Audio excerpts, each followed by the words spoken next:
Later that night, the clear-up began. 15 vehicles were taken away for forensic examination. 78 bullet holes were found. Mrs. Pascoe, safe with her neighbors in a community center, was playing cards with the children to distract them from the horror outside.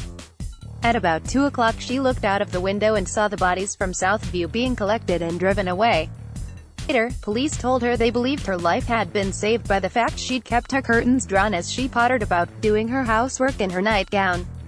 She was still wearing it, soaked now with Lisa Mildenhall's blood, when she was finally allowed back home. In the ambulance on the way to hospital in Swindon, Ivor Jackson's heart had twice stopped beating. He had lost lots of blood, had bullets in his head and chest, his lung had been shot through and his arm was barely attached to his body. He needed numerous operations and still suffers both physically and mentally. His wife, who had a bullet in her spine, was not expected to walk again. It's testament to her own strength of mind that she did. I just thought to myself, I'm a mother. I need to get better and I will walk again. I knew I had to be the strong one of the family. I knew Ivor wouldn't cope. Even now Mr. Jackson has not been back to Southview. He cannot even pass the end of the road. He can barely speak about his friend, George White. He was a good man. We were good friends, he says.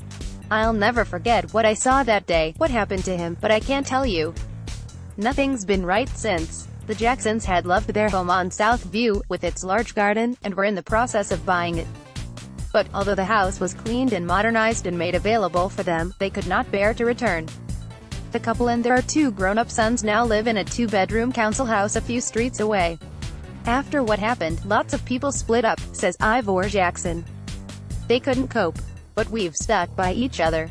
The couple have been married for 60 years and celebrated their diamond wedding anniversary in January. We got a letter from the Queen, Mr. Jackson adds.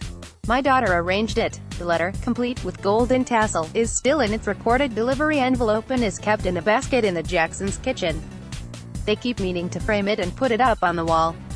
Their younger son, Trevor, who had been 18 in 1987, is being treated for PTSD while his older brother Peter, who was in the same year as Ryan at school, refuses to talk about that day. If it comes up, he leaves the room or goes to sit in the greenhouse.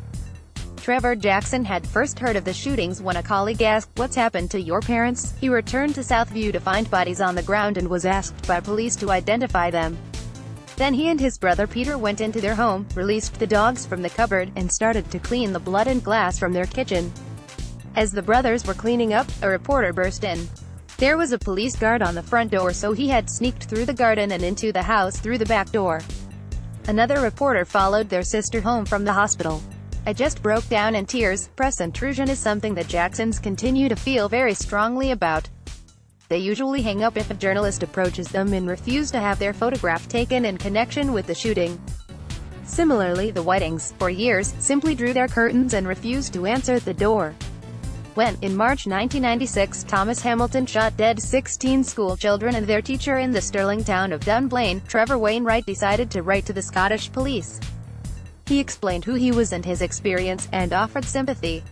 Then he tore his heartfelt letter up. I just thought, they don't want outsiders. They'll do what we did. The help will come from within the community. Writing the letter did me good, but I don't think it would have helped the people of Dunblane. A few days after the murders, Mr. Wainwright, who had carried out the routine checks for Ryan's firearms license, was astonished to see the Today newspaper's front page splash. PC signs own father's death warrant. I just broke down in tears, Mr. Wainwright says.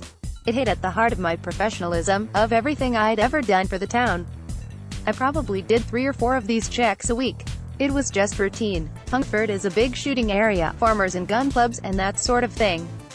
I mean, there's no legitimate reason anyone would need to have a Kalashnikov, but it was legal. There was a picture of my dad, dead in a car with a blanket over him. And I kept thinking, if it was true that I'd signed my dad's death warrant, it meant I'd also signed all those other people's too. At the time, the idea crucified me. At the hospital, where my mum was, everyone who'd been shot had been put into the same ward. I was due to go and visit her.